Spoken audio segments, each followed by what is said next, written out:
bismillah. lenn ci dénkaane sëriñ Tuubaa xaadalohu lahu maxtaaru lahu sëriñ bi def ko muy dénkaane bu am njariñ tàggat. sëriñ bi digal ñëpp ci ñu gaawtu ci tuub seen rëcc-rëcc waaye tàqalikoo itam akuk càggante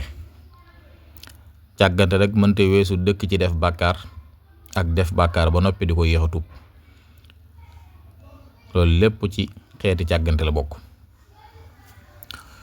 beneen ba mooy sëriñ bi nee nañu wattandiku di jëw nag alquran da ko méngale ak lekk sa yàpp mbokk, kon képp koo xam ne day jëw rek na jàpp ni mi ngi ci loola.